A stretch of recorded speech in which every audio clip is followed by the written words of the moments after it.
하나님께서 주시는 말씀은 야고보서 2장 24절의 말씀입니다.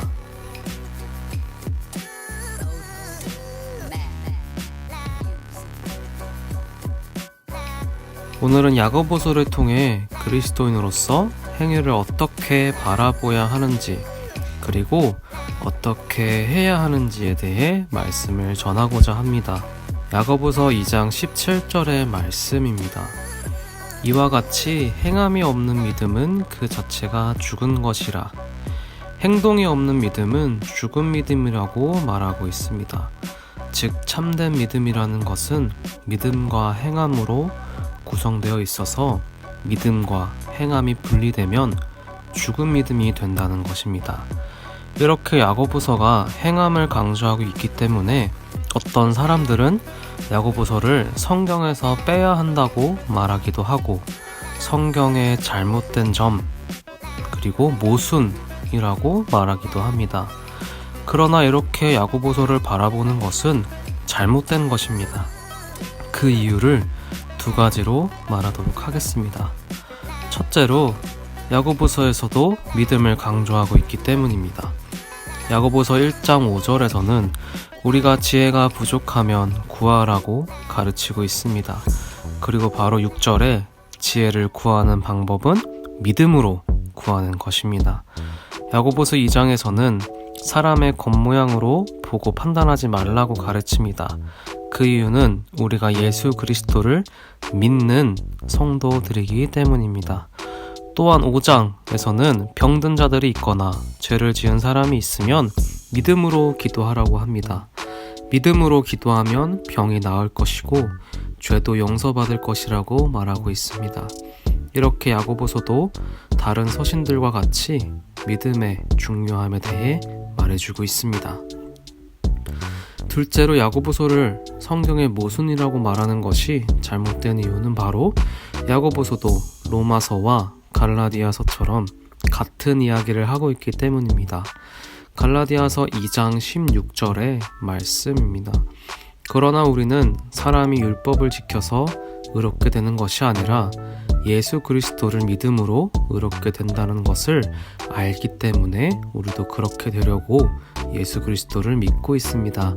그 누구도 율법을 지켜서 의롭게 될 사람은 없습니다. 로마서 3장 28절입니다. 그러므로 우리는 사람이 율법을 지켜서가 아니라 믿음으로 의롭게 된다는 결론을 내립니다. 이렇게 갈라디아서와 로마서에서는 행위가 아니라 믿음으로 의롭게 된다는 강조하고 있습니다. 반면에 야고보서는 이렇게 이야기합니다. 따라서 사람이 의롭다는 인정을 받는 것은 행동으로 되는 것이지 믿음만으로 되는 것이 아닙니다. 이 부분만 보고 많은 사람들은 야고보서는 다른 책들과 다르다고 말하고 있습니다. 그러나 우리는 야고보서의 문맥을 봐야 합니다. 야고보는 아브라함이 이삭을 제물로 드리려고 한 이야기를 인용하면서 아브라함이 행함으로 의롭다 함을 받았다고 말하고 있습니다. 여기에서 말하고 있는 행함은 믿음과 분리된 행함이 아니고 믿음을 완성하는 행함입니다. 그러므로 야고보서는 믿음으로 의롭게 된다는 것을 부정하는 것이 아니고 오히려 행함은 믿음으로 의롭게 된다는 사실을 증명하는 것입니다. 갈라디아서와 로마서에서 부정하고 있는 행함은 바로 율법의 행위입니다. 그렇기에 우리는 믿음의 행위와 율법의 행위의 차이점은 믿음인가 율법인가에 있는 것이 아니라 율법의 행위인가 믿음의 행위인가에 있는 것입니다. 그럼 어떤 행위를 우리는 해야 하는 것일까요? 바로 예수님께서 요약해 주신 율법, 하나님 사랑하고 이웃을 사랑하라. 마태복음 22장 36절에서 40절의 말씀입니다. 선생님, 모세의 법 중에 가장 큰 계명은 어느 계명입니까? 하고 물었다. 그래서 예수님은 이렇게 대답하셨다. 내 마음을 다하고 정성을 다하고 뜻을 다하여 주 너의 하나님을 사랑하라. 이것이 제일 중요한 계명이다. 그 다음은 내 이웃을 내 몸과 같이 사랑하라는 계명이다. 모든 율법과 예언자들의 가르침은 이 두 계명에서 나온 것이다. 중고등부 여러분, 우리는 하나님의 은혜로 말미암아 구원받았습니다. 하지만 여기에서 우리의 신앙생활이 끝난다면 이것은 죽은 믿음일 수 있습니다. 그리스도인으로서 우리는 믿음의 행위를 계속 이어나가야 합니다.